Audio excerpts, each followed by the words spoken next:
Hello Bookish friends, welcome to May wrap-up part 2. In this video I'm going to talk about the 7 works that I finished in the second half of May. Like I did in my previous wrap-up videos, I will insert the clips very soon after I finish those works.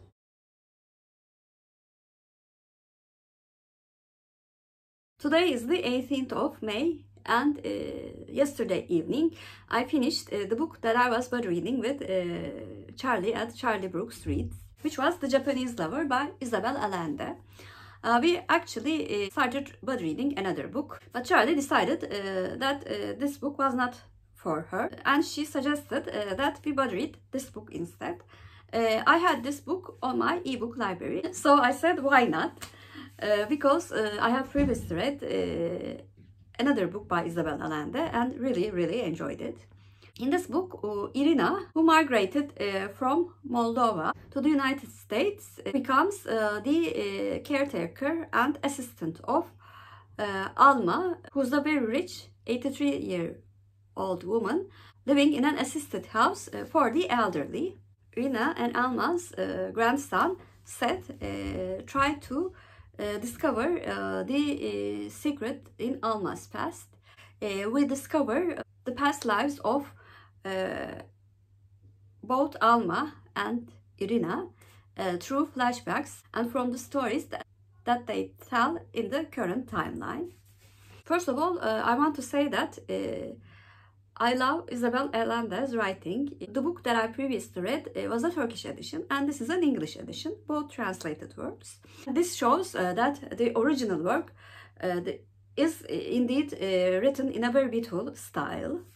And I read the book enjoying the beautiful writing style so much. Actually, a bit predictable and outdated plot did not bother me at all because the characters were so fulfilled. Also, the relationships between them were very emotional and made me tear up in some sections.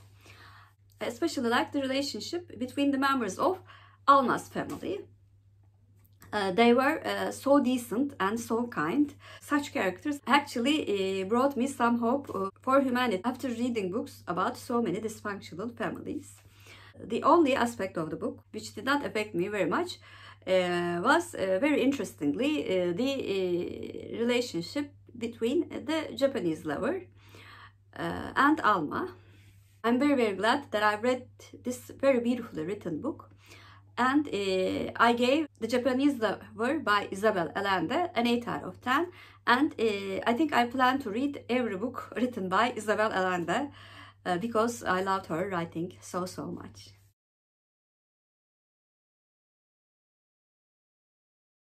Today is the 21st of May and I finished the audiobook that I was listening, which was Commonwealth by Ann Patchett. Charlie and I originally decided to bud read this book, but after reading one chapter, Charlie decided that this book was not for her, and we bud read another book, which was the last book that I finished, The Japanese Lover. I continued listening to this audiobook. In this book, we follow the adventures of two families after one of their spouses have an affair and then get married, and this event affects the lives of everybody involved in this equation, including 6 children and 2 ex-spouses. The story is told from the point of view of many characters, but I think our main character is Francine, baby in whose Christian party the couple shared their first kiss. The story is also told from different timelines, which makes it sort of like a mystery. This book, although written very beautifully and I have to say quite expertly, actually had high and lows for me in terms of my enjoyment level. Like Charlie, I found the first chapter very mediocre, whereas the chapters that are taking place in the past, in which the children were together, were the highlights of the book for me. I really did like the state of fact and non-judgmental tone of the book. However, there was something missing which I could not really identify until I read a Goodreads review.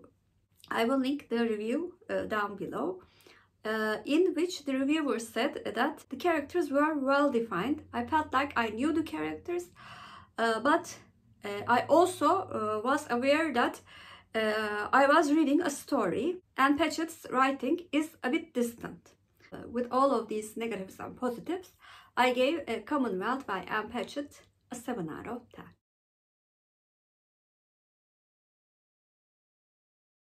Today is the 24th of May, and I finished the book that I was buddy reading with Leia at Leia Land, which was Dulci's Legacy by Margaret Pinard. In this young adult book, Dulci, who is a 14-year-old girl, becomes very interested in a newcomer young boy and finds him very attractive. The boy, whose family returned to the town after some years, also becomes interested in Dulci. They agree on a date, and very soon after, Dulci finds herself back in time and witnesses the murder of a native girl who was the ancestor of the family of her best friend. And as she becomes more and more involved with this guy, her visions or going backs becomes more frequent, and Dulci tries to discover both what is causing her to go back in time, as well as the murder mystery of that very young girl with just age of 10. So she decides to team up with her best friend's mother, who believes her completely, and again her best friend's brother, who's also suffering from these visions himself. This is the third book that I have read from my dear friend Margaret. And like her other two books, I really liked her writing style. She has a way of creating very complex characters that makes that really easy for us to identify. Time travel has always been a plot point that I'm very fond of, and I found especially the mystery in the past very interesting. Although I didn't like them as much as the sections in the past, I thought what Dulci was going through as an early teenager seemed very realistic, and I also found the theme of young love very cute. On the other hand, I thought the resolution of the book could have been a little bit better, but it was still satisfactory. Additionally, I want to thank Leia for suggesting this buddy read. It was great to share our thoughts with each other. When I looked at the positives and the negatives, this book was really hard to rate for me, because it's not 7 and it's not quite 8. It's more like a 7.5, which is a rating that I do not give. I will round up the rating, and I will give Dulci's Legacy by Margaret Pinard an 8 out of 10.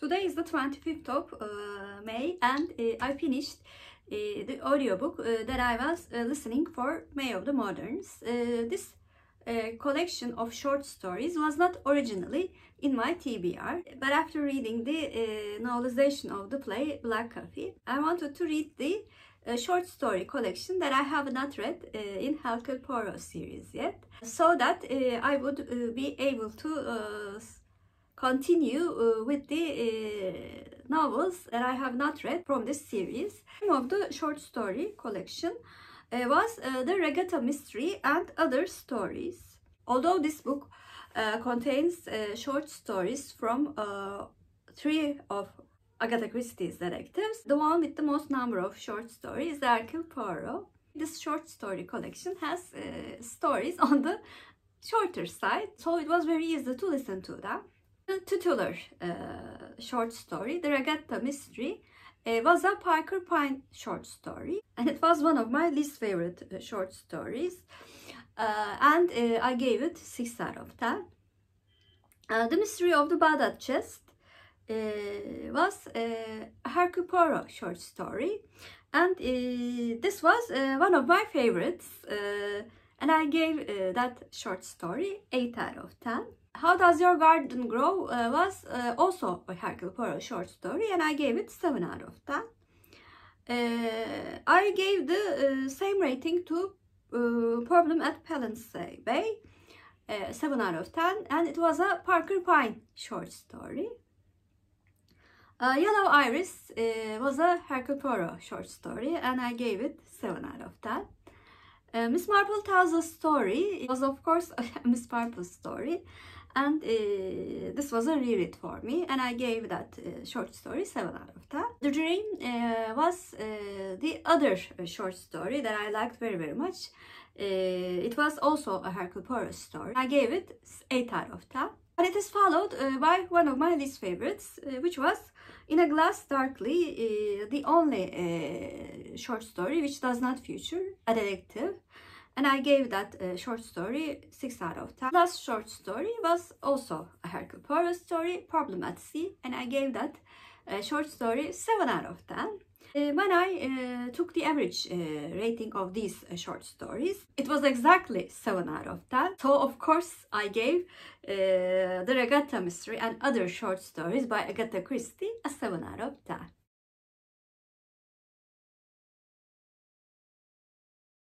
Today is the 27th of May, and I finished the middle grade book that I was reading for Kate House Kindred Spirits Book Club, which was Jim the Boy by Tony Earley.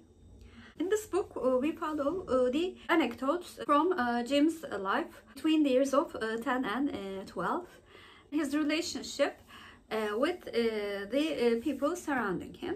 Jim's father had died before Jim was born, and his mother never remarried, and they are living with her mother's 4 brothers who are all single. Jim loves his family, but he has never met his paternal grandfather before. As Jim grows up, he learns more about what it's like to be a child and have friends, as well as discovering the secrets from his father's life. This book additionally takes place during these depression times in the United States. I actually do not have much to say about the book. I liked it, but there was nothing that really made it special for me. The writing was mediocre. The character development was also mediocre. The plot had ups and downs. The beginning and the ending of the book was interesting, and I wanted to learn more about Jim's father's life. On the other hand, the parts in the middle felt a bit dragging for me. At the end of the book, I thought instead of this book, I would like to have read a book about Jim's father's life. So I gave Jim the Boy by Tony Earley a 6 out of 10.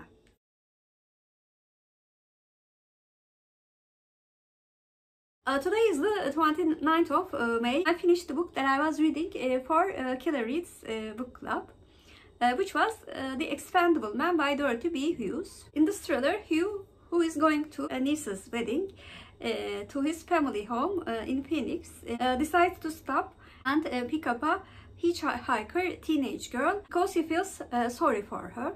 And when she gets into the car, Hugh, although suspects that she is lying, learns that she is going to her aunt's house to visit.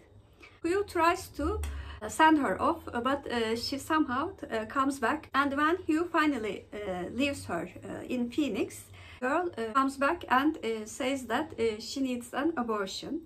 Hugh, also a trainee doctor, refuses her request because it was illegal at that time. At the day of his niece's wedding, police calls Hugh and says that the girl is found dead in the river, and Hugh seems to be the only connection to the girl that the police could find. Hugh tries to clear his name with the help of a very attractive girl that he met in the wedding, and a lawyer. When I started reading this book, I was immediately hooked into the story. I loved the storytelling. I really loved the gradually increasing tempo because I really liked the character of Hugh. I felt really anxious for his sake and really wondered how he would clear his name so that I would be relieved as well as him. Additionally, I thought the relationship between Hugh and his family was very endearing. It was refreshing to see a family that cares a lot in a thriller book. In summary, this book very pleasantly surprised me, and I enjoyed my reading experience so much. So I gave The Expendable Man by Dorothy B. Hughes a 9 out of 10.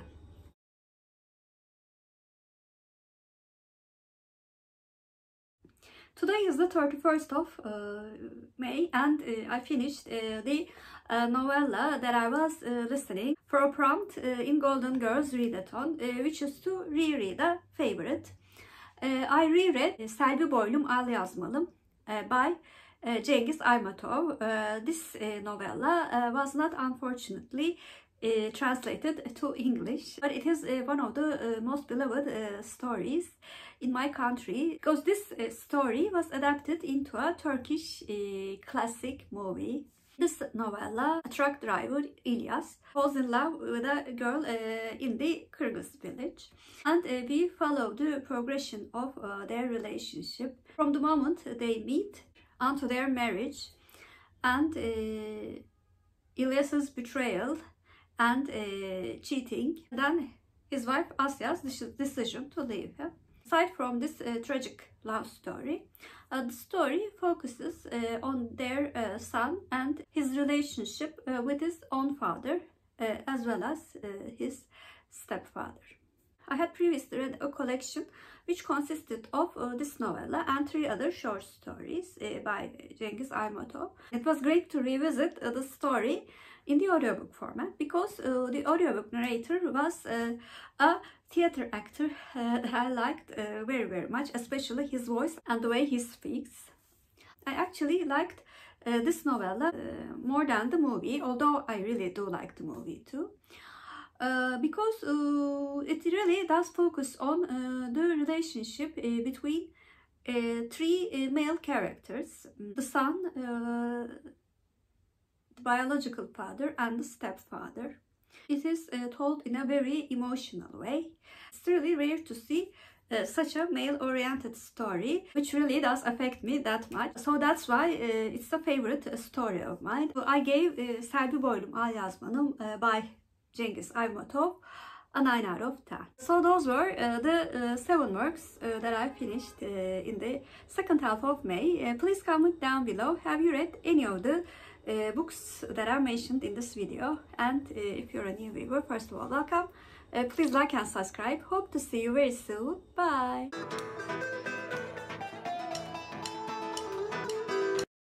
As for Turkish word of the day, I'm going to choose expand.